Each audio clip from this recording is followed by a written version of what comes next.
The Treasure in the Forest by H.G. Wells. Once upon a time, two treasure seekers named Evans and Hooker set off on an adventurous journey in a small canoe. They paddled through a serene bay toward an untouched island, a place where the lush, deep green forest came close to the beach. The island was surrounded by calm seas, with towering mountains in the distance looking like frozen waves. The sky was bright and clear, making everything beneath it glow. As they neared the island, Hooker, the man with the intricately carved paddle, stopped paddling. "It should be somewhere around here," he said, stretching his arms straight out. Evans, his companion, sat at the front of the canoe, closely scrutinizing a worn yellow piece of paper, a map. He called Hooker to take a look at it. "Look, Evans," said Hooker in a low voice. "Here's the reef, and here's the gap in it." He pointed to the map. "This curvy line is the river, and this star marks the treasure's location." Both men were parched from their journey, and their lips were dry. They studied the land carefully as their canoe drifted slowly.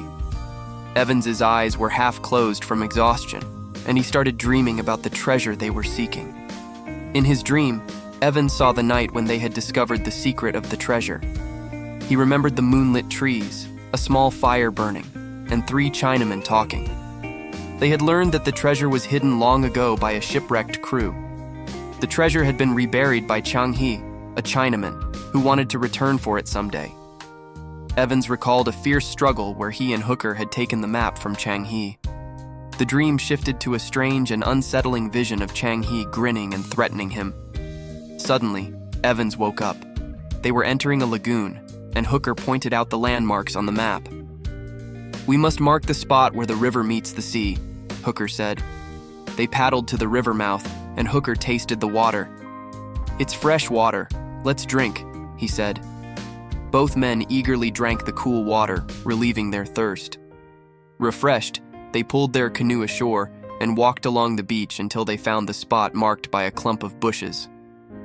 Evans took a special digging tool from the canoe, while Hooker carried the paddle. They pushed through thick reeds and trees, which soon opened up to a cool, shadowy forest.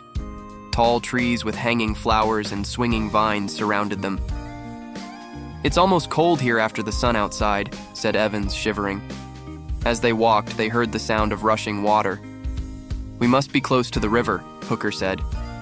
They pushed through dense vegetation until they reached a quiet pool in the river.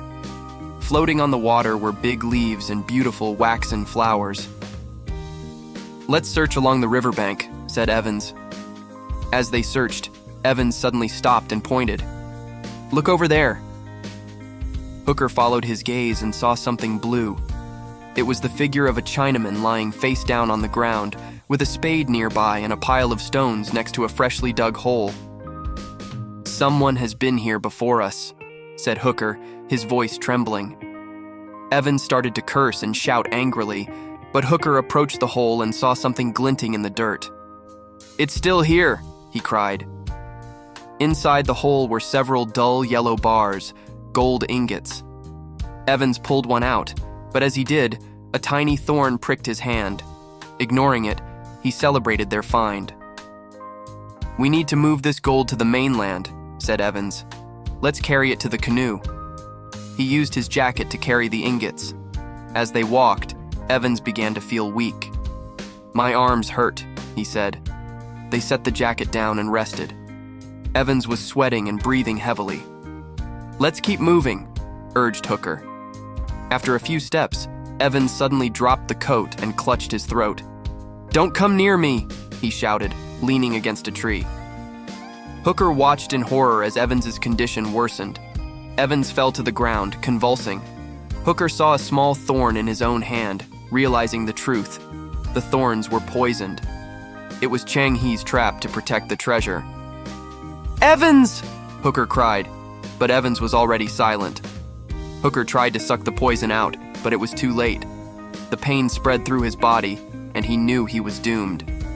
He sat down, resting his chin on his hands, and stared at his fallen friend. High above, a gentle breeze rustled the leaves, and white petals from a flower floated down. Hooker understood Chang He's final, terrible grin, and realized that the treasure had claimed its last victims. And so, in the quiet, shadowy forest, the treasure remained hidden, guarded by its deadly secret. This story warns us about the dangers of greed and the importance of being cautious.